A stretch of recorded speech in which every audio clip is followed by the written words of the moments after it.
Racing and On asks, what was the biggest lie your recruiter told you? Let's find out.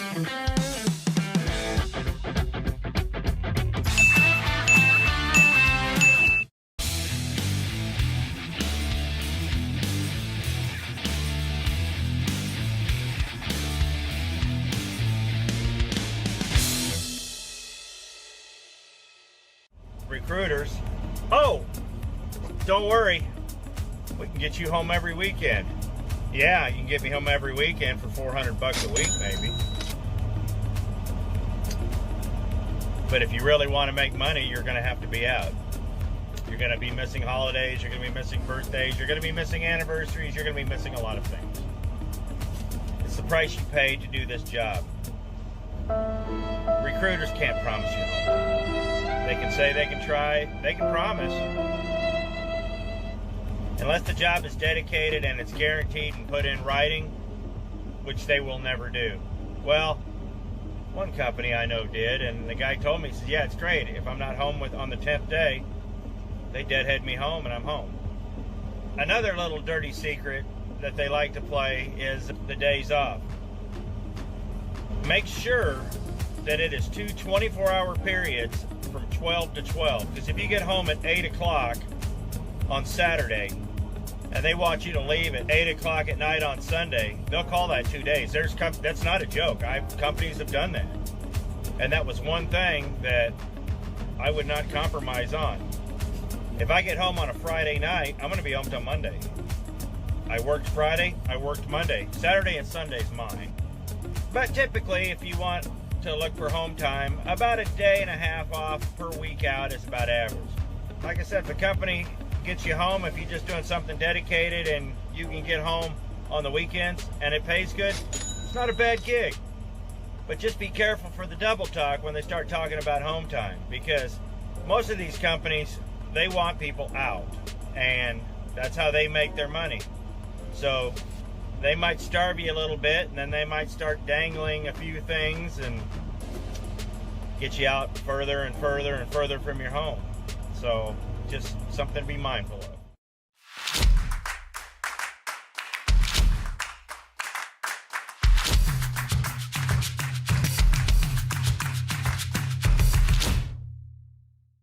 Here's something that's pretty funny. Oh, our trucks never break down. What? You can't say that. You literally cannot say that. Now, they may say we have the most reliable trucks on the road, and yeah, that may be true. But a truck, it's a mechanical piece of equipment. They break down. And especially with as many miles as we put on trucks, averaging somewhere between like 80,000 and 100,000 miles a year, well, you're gonna break down. Stuff's gonna break. That's just part of the game. And when you're running for a company, a larger company, they may have mechanics at their shops, and if you can get to their shops, they might be able to get you in and out a little bit quicker. But if you get stuck at one of these dealerships, oh man, you're gonna be down for a few days. So whenever you're looking at trucking companies, ask them what is their policy when the truck breaks down. Are they going to pay for hotels? Are they going to give you per diem? These are things that you should be asking, because once again, it's not a matter of if, it's a matter of when. And when especially dealing with a little bit older trucks, like 4 or 5 years old, that have the DPF systems on them, you're definitely going to be breaking down. No, God! No, God, please, no, no! So make sure that they have something in place that's going to take care of you, and you don't have to come out of pocket. Also, breakdown pay. Make sure they have breakdown pay. It's very, very important.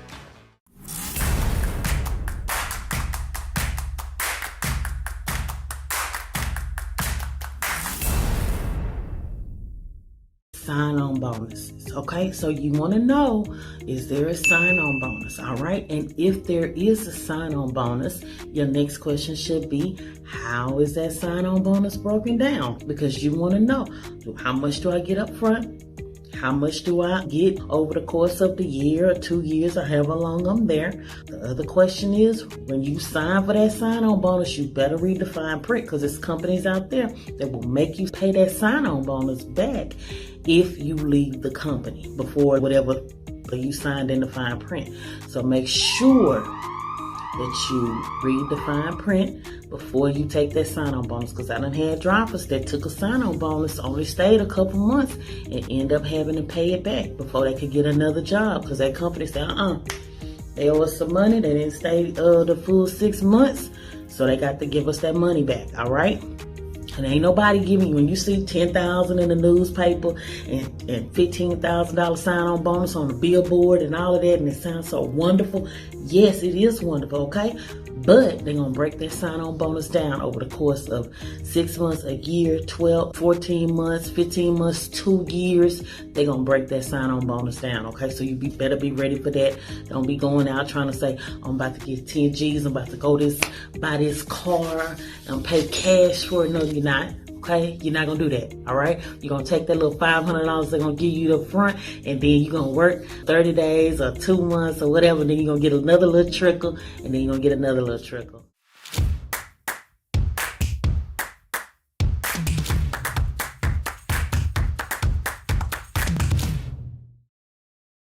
Training program. There's a lot of companies out there, including some very big ones that should know better by now, should definitely know better, that run a glorified cheap team operation, and they call that training. Call it a training program. So you have to have so many hours in the seat driving, or you have to have so many weeks with a trainer. Well, you might want to ask them how much experience your trainer has. That's the person that's going to be training you, supposedly. And what specific training did they receive to be a road trainer or to be a trainer themselves?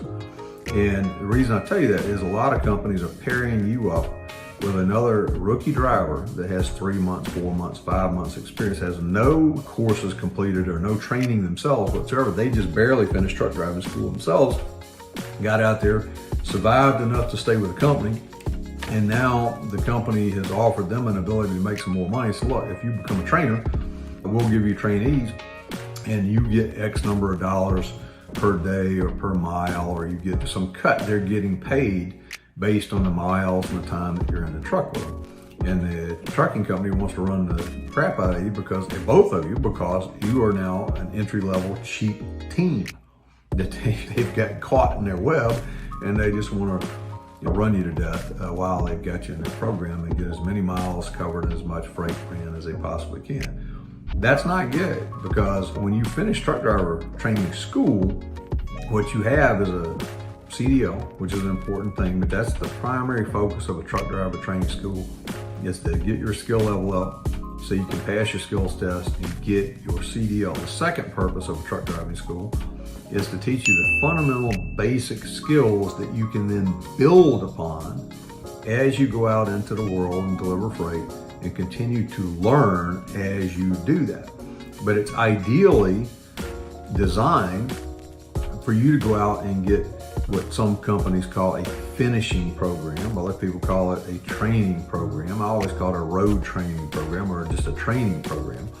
And that means that what you should be, in my opinion, you should be paired up with another driver that has, at the absolute minimum, even in today's deal, at least 9 consecutive months of current driving experience in the same equipment, in the same lanes, and the same freight and stuff that you're going to be expected to do.